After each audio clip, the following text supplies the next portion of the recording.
மதுரை மாவட்டம், அது சுற்று வட்டாரத்திலலாம் வந்து ஹரிஜனங்கள் வந்து, அதாவது பட்டியலின சமூகத்தவர்கள் வந்து, இந்த ஜாதி இந்துக்கள் இருக்கக்கூடிய தெருக்களுக்கு வந்தாங்கனாக்க, சைக்கிள்லேருந்து இறங்கிடணும். கால்ல செருப்பு போட்டுருந்தாங்கன்னா, அந்த செருப்பையும் கையில எடுத்துக்கணும். அப்பதான் அவங்க வந்து அந்த கிராமத்த கடந்து போக முடியும். இது வந்து மதுரையில நடக்குதுன்னு சொல்லிட்டு, ஒரு ஹிந்தி சேனல்ல இத போட்டு, நம்ம தமிழ்நாட்டுடைய கௌரவத்தையே கெடுக்குறாங்க. அதுக்கு தகுந்த மாரி தான் நடந்துக்கிறாங்க.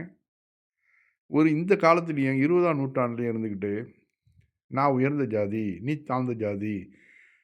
நான் என் தெருவுக்கு வந்தாக்க நீ வந்து கால்ல செருப்பு போட்டுக்கிட்டு வரக்கூடாது. சைக்கிள்ல போக்கூடாது. சைக்கிள்ல வந்தாலும் நீ இறங்கி தான் போகணும். அப்படின்னு சொல்றது என்ன மாதிரியான ஒரு மனநிலைன்னு பாருங்க.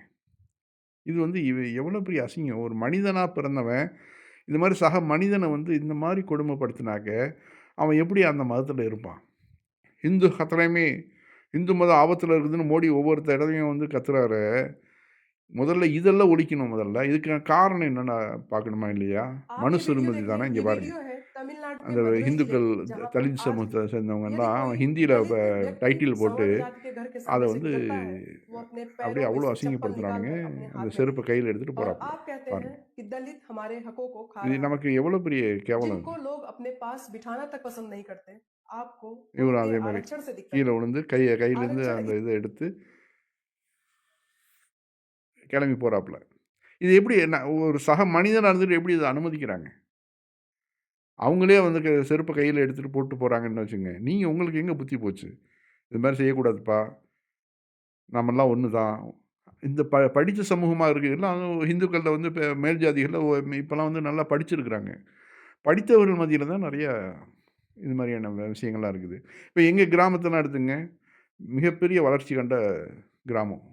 அதாவது ஆரம்ப காலத்தில பர்மா, அப்புறம் சிலோனு, அப்புறம் மலேசியா, சிங்கப்பூர், இப்ப சவுதி, துபாய் அப்படின்னு சொல்லிட்டு வந்து கிட்டத்தட்ட மேக்ஸிமம் வந்து ஒரு ஒரு கௌரவமான ஒரு கிராமமா இருக்கும். எங்க கிராமத்தில. இங்க பக்கத்திலேயே தலித்கள் நெறையா இருக்கிறாங்க. அவர்கள்லாம் வந்து சர்வசாதாரணமா வருவாங்க. "என்னப்பா எப்படி இருக்கீங்க? சௌரியமா இருக்கீங்களான்னு?" நல்லா அழகா பேசிட்டு போவாங்க. எந்த ஒரு பிரச்சனையும் அவர்களுக்கு ஒரு முஸ்லீம் குடுக்குறான் இந்த இந்த அளவு கண்ணியத்த, ஒரே ஹிந்து மதத்தில இருக்கக்கூடிய நீங்க ஏன் குடுக்கல? அப்புறம் ஏன் அவன் வந்து ஹிந்து மதத்த விட்டுட்டு ஏன் வந்து இஸ்லாத்த நோக்கி ஓடுறான்?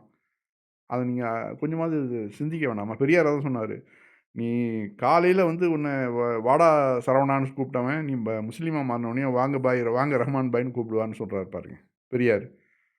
பெரியார் அந்த அளவு இஸ்லாத்த நல்லா விளங்கி வச்சிருக்கிறார்.